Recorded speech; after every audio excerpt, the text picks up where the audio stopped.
Hey guys, Josh here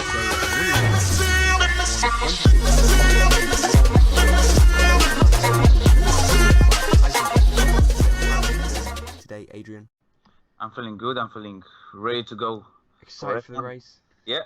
Should be a good one. I mean, we've had a couple of kind of meh races. So Yeah. I think we deserve a good race. I think. Yeah. In the last couple of years, it was pretty boring, I have to say. But this year, the race has been much better. I could say even to the level of V8, which is pretty good. We've had some really good races, haven't we? Like Bahrain, China, Australia, all been really, Yeah. of course, Spain. Yes. we've had quite a few really Conspiracy. Really good Yeah, well, it certainly worked, didn't it? With Bernie was like, we're going to try and stop these mercs from winning all the time. Yeah. And then they crash each other out. So, you know, that could happen this weekend. You never know. Austria's a pretty tight track. I think the McLarens collided, I think, in the past. I don't know if it was... Yeah, it was. I think it was 2001, actually. 2001. Yeah. So maybe we'll see the same again with the Mercedes. We'll have to see. But who do you think is going to be strongest then this weekend? Do you think it's going to be a bit of a Mercedes walkover, or do you think Ferrari might have a bit of a chance? Maybe not in qualifying, but maybe in the race. Yeah, I think it will be Mercedes, but Maurizio Rivabene's says something about some aerodynamical upgrades coming for this weekend and a new Ferrari. So I don't know, but on paper, Mercedes looks the strongest. I think Red Bull will struggle like in Baku because it's a power track.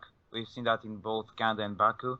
But I think that Force India and who knows, maybe Williams will come for a close top 5 battle, I reckon. Williams versus Force India. Who do you see coming out on top of that? I think I will have to say probably Williams because we haven't seen actually what Force India can do on high speed corners so far, because neither Baku neither Canada has those, and Williams did a pretty good job at Canada. They got podium, sorry, with Valtteri Bottas, and who knows? But that's my bet. Yeah, I'd say that. I mean, yeah, like you mentioned, Austria is probably a bit more similar to Canada, isn't it, than like Monaco or Baku. So maybe Williams will be ahead, and Mass is actually pretty good at this track. Because I don't know what you thought about Williams so far this season, but how do you see that kind of Bottas versus Massa dynamic going this weekend? I mean, Massa's been pretty good. He got pole position in 2014. Bottas it was a pretty lucky session. Yeah, it was a pretty lucky session in 2014. I think Hamilton spun the car into turn 2, and Rosberg bottled his final attempts. Yeah, they both messed up a bit, didn't but they? It was a pretty crazy Saturday, but it was a pretty boring Sunday. So what about like Hamilton versus Rosberg as well around here, and kind of Vettel versus Raikkonen? How do you see those kind of teammate battles I actually think that Rosberg has a quick word here. He has been pretty good in the last 2 years. Like he dominated Hamilton at this track, but you never know F1 this day. But I think considering Rosberg had a pretty good race at Baku, he wasn't. He got pole, fastest lap, and race win. Whereas Hamilton struggled to understand the wheel issues he had in Baku, if you remember. It will be interesting also with Hamilton's pace. And they haven't got a 1-2 since the Russian Grand Prix, so Mercedes will be keen to set that one straight and just to bring it at home, I guess. Yeah, exactly, and to kind of do it in front of Red Bull as well when they kind of own this track.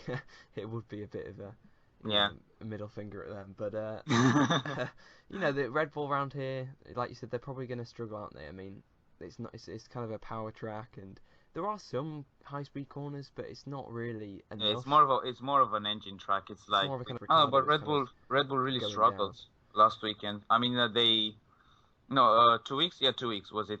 They struggled a lot with the tower. I mean, Ricciardo's the race after the race on the interview, he said that he was wheel spinning in third and fourth gear in lap 5. Yeah, and of course they tried the medium tires, didn't they? Yeah, so. and they worked pretty well. I mean, they both Red Bulls overtook Hülkenberg, which did more laps on the super softs rather than the softs, which he started on.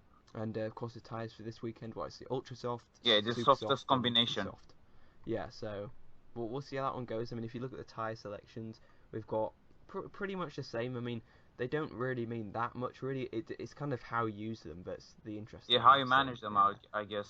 Exactly. And do you think it's going to be pretty much a one-stop this weekend, or maybe a two-stop? Will some people try? I think there will be some teams to opt for a two-stop because the mandatory tires are the super softs and the soft, and obviously everyone which get into Q3 will do qualifying on super softs, unless because there's some rain for this weekend, which could spice up the things.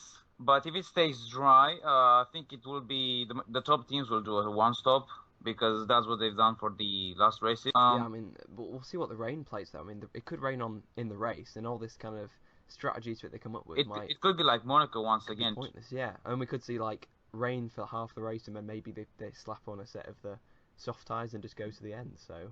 Or for the ultra soft to do like 50 laps once again. Probably, yeah. Especially if it's low temperatures, it seems that the ultra soft can just go forever. But let's talk about a few of the other teams. Of course, McLaren. What are your kind of general thoughts on their season so far and heading into Austria?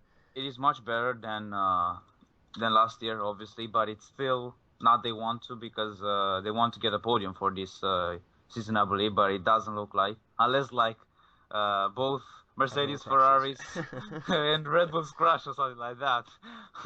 But it'll be somewhere like Hungary or Singapore, probably. I'd probably say. I mean, they look decent at certain tracks. They actually look like a fifth, sixth fastest team, probably more like this sixth or seventh. But if you look at Monaco, Alonso got fifth place.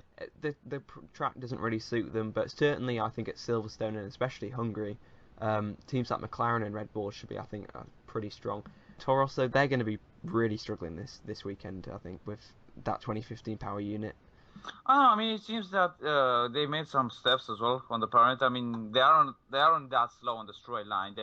They were pretty quick on the straight at the back. They were like in top 10 at some time. Renault, difficult weekend for them on the cards. Yeah, but I don't think they will do. They won't have that good weekend because look at Baku, they qualified last. That is, I don't think they qualified last since like 1980s. Or something like that. That is probably right. I mean, what do you think about Manor as well? Do you think they could be ahead of... Manor could make the Q2. In qualifying, I mean, was it Haryanto was stuck in traffic? Yeah, Haryanto got very close, but Verlaine was like stuck in traffic. You know. Yeah. He got him a mighty toe though. That's what they need. They need to do slipstreaming in qualifying. Slipstreaming tactic or something like that.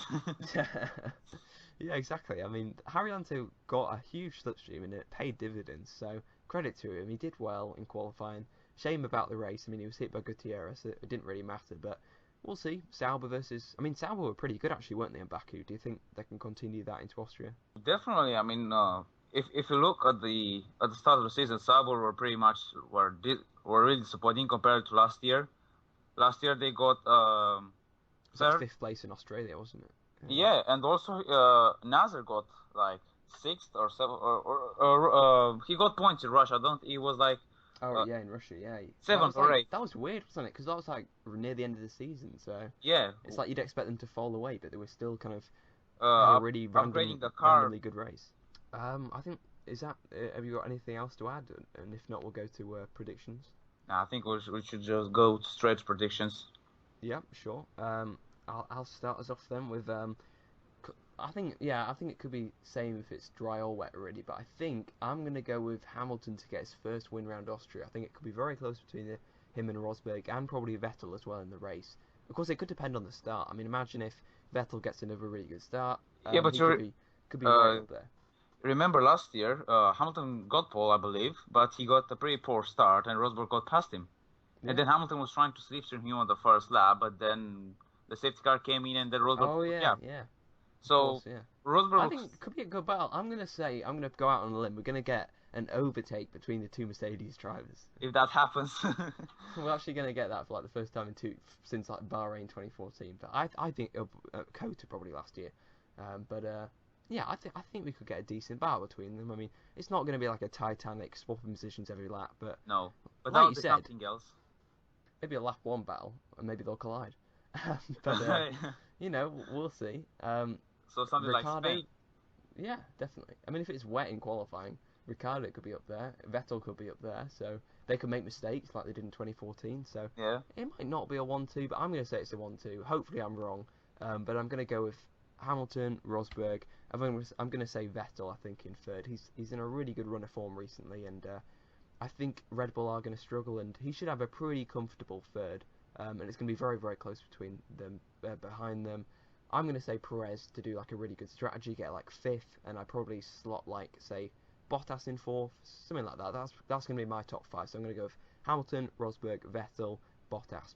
Right, my top five will be probably Rosberg, considering the pace he had in the last 2 years. Yep. Where he pretty much dominated Hamilton in race, because last year in qualifying Hamilton got pole, but then Rosberg got a pretty good launch of the start and then controlled the race from there. So my top five will be Rosberg, Hamilton, like you said, Vettel. I think it could be a quite interesting battle between let's say Bottas and Raikkonen, but I'll put Raikkonen in fourth place, and then my bet is that Williams and Force India will have a pretty good battle. Like, that's my opinion. Yeah, that'd be good, actually. It'll be pretty good for the race, because there are two Mercedes-powered unit cars, and Force India with the, was it Spain or Monaco with the big upgrades for the chassis? Yeah, I think it was Spain. It was Spain, yeah. But it didn't work quite well for Monaco. They got the rewards, of course, in Monaco. So yeah, it could be quite close. But who do you think will make it into the points? A surprise appearance, let's say. I'm gonna say double points finish for McLaren. That's pretty bold. But do you think something? Do you think someone like, let's say, like Gutierrez to get points, or Sauber to get? I'd say Sauber's probably more likely. I mean, I'll just quickly. Obviously last year, they were 12th. They were 9th and 12th actually in qualifying, which is pretty good. And then in the race, they were 11th and 13th. So they didn't drop that much. Yeah, maybe. I think like. And if it's going to be one of them, I'd say round here it'll be Nasser, because he was very good round here in GP2 as well. So I'd say Nasser could make his first points of the season. Like 10th, 9th, something like that. That'd be really good to see. I'd say he's more likely than Gutierrez, but either one really could. If the luck goes their way, and if we get a bit of rain, a few people crashing out, could definitely happen. And what do you think about, because we haven't talked about the Toro Rossos. Could we see Sainz making a really good drive after Baku's DNF? I think Fiat actually will be up there. I mean, it should be close between the two of them, but I kind of feel like Fiat did finally kind of a good job in Baku. It's like his first good race in quite a while, so I think he's going to be keen to keep that on, and I'll say a bit of a prediction. I think Fiat to be ahead of Sainz this weekend, and kind of be the first time I think that Fiat's finished ahead of Sainz, as you know, when they've been teammates. Yeah, but if you remember from last year, Sainz did not finish the race, and Kvyat got 12th place behind Nasser. Yeah, we'll see. I mean, Fiat got a 10-place give penalty for his engine, so I think same with Ricciardo, I believe. Yeah. I don't know. Maybe we're underestimating Red Bull. Who knows? Maybe they'll be up there. Maybe they'll be like the third quickest team. You never know. I mean, they kind of surprised us before, didn't they? Where we kind of thought they'd be nowhere. Say even at the start of the season, we thought that. Well, I don't know about you, but I thought they were going to be like fourth or fifth. But they were the third quickest team. So I don't know. Maybe we're too soon to count Red Bull out. Maybe a bit of rain, they could be even up on the podium. But maybe top 5 is a bit more realistic. Yeah. Do you think we'll have a first lap crash like last year? Oh, right. Yeah, which could bring a safety car, or let's say, turn 1 had some incidents, but it was pretty close, but it didn't have any incidents, I believe. Because you never know. We could go the whole race without any crashes, or we could go the race with multiple ones. So. Well, I think for Baku they went pretty. Yeah, that was I think everyone watched the GP2 race, and they decided to take it really cautiously. If you want to see crashes in action, it's probably going to happen in GP2 this weekend. So pretty much it then. So you guys can leave your top 5 down in the comment section below, and we'll see how wrong or right we are after the weekend. And hopefully, if we predict a Mercedes 1-2, hopefully you're wrong, and you get a decent battle, or at least a shock result, mate. It's been a pleasure. Same. Yeah. We'll see you guys when we do in our next video together. Maybe the race review. Yeah, maybe. Yeah, we'll see. Yeah, why not? We'll see you then.